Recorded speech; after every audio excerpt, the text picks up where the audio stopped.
फिर तेरी बहन को जब कोई कहेगा यहाँ आके बैठ जा, फिर अच्छा लगेगा? थोड़ा लिमिट में रहना चाहिए ना।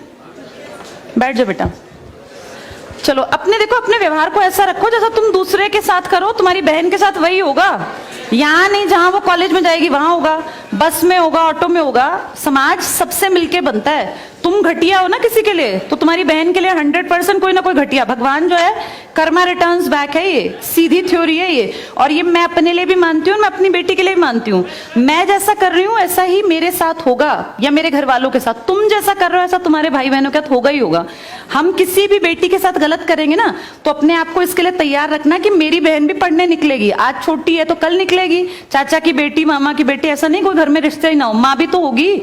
जैसा तुम कर रहे हो ऐसा तुम्हारी माँ के साथ जरूर घटित हुआ होगा। अब तुम कर रहे हो, बड़े अच्छे कई एड्स हैं, उसमें एक जवान लड़का ना सीटी बजा रहा होता है, तो उसकी माँ, देखा है तुम लोगों ने वो? उसकी माँ कहती है बेटा मत कर। तुम्हारी उम्र का था वो लड़का, उसकी माँ लगा लो मेरी एज की, मुझसे 2-4 साल बड़ी होगी, क्योंकि जो बच्चे 20 के हैं उनके माँ 40-45, उनकी माँ 45 साल तक की होती हैं। तो लगातार सीटियां बजा रहा है, उसकी माँ उसको कहती है बेटा मत कर। वो इरिटेट हो जाती है, तो वो फील करता है कि मेरी माँ ऐसा क्यों, मतलब क्यों चिढ़ रही है सीटी बजाने से, घर में बैठ के बजा रहा था सीटी। तो उसकी माँ को याद आता है कि जब मैं रोज बस स्टॉप पे जाती हूँ, 45 साल की अधेड़ उम्र की एक औरत, एक घटिया लड़का, मतलब ऐसे नहीं होते बिल्कुल ही घटिया जिनकी परवरिश हो, वो रोज उसको परेशान करता है, उस 45 साल की औरत को। तो उसको फिर फील होता है कि ये मेरा बेटा जो हरकत कर रहा है ये उस लड़के से मेल खाती है। बहुत अच्छा ऐड है, उसका एसेंस बहुत अच्छा निकल के आता है कि एक्सप्लॉयटेशन सिर्फ जवान लड़कियों का नहीं होता। आप गलत कर रहे हो ना, कोई आपकी माँ के साथ, आपकी बहन के साथ कहीं ना कहीं को गलत करेगा फिर।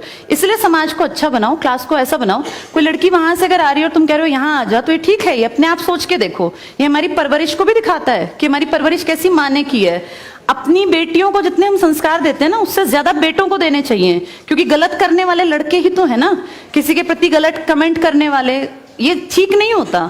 इतने काबिल बनो कि कोई तुम्हारे साथ बैठना चाहे। तुम्हें ये कहना पड़ रहा है कि यहाँ के बैठ जाओ, तुम कोई वो छिछोरे 70-80 के दशक के लड़के थोड़ी ना हो, पढ़े लिखे 21वीं-22वीं सदी के लड़के बैठे हो। तुम कोई बच्चे नहीं हो। अब अपने व्यवहार को इतना अच्छा बनाओ, क्योंकि जब गलत बात बोलो ना तो ये सोच के बोलना कि मेरे घर में जो औरत है ना उसको ये सहना पड़ रहा है कहीं ना कहीं। तुम ही लोगों ने समाज बना रखा है, इसको घटिया बना लो चाहे अच्छा बनाओगे तो पूरा समाज अच्छा बन जाएगा। घटिया बनाओगे तो तुम्हारी माँ को भी 100% सुनना पड़ता होगा, क्योंकि ये कर्म है, ये किसी को नहीं छोड़ते।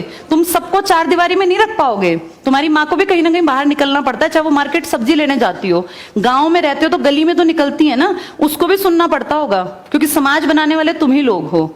तो ये ध्यान रखो सबको कि भाई किसी को हमारे किसी भी कमेंट से बुरा ना लगे, और इनको अलग मत समझो। जैसे तुम्हारी बहनें ऐसी ही ये हैं, पसंद आना कोई अलग बात होती है, पर व्यवहार अच्छा रखना चाहिए। तुम्हारी परवरिश अच्छी माने की है, कम से कम ये दिखा के चलना।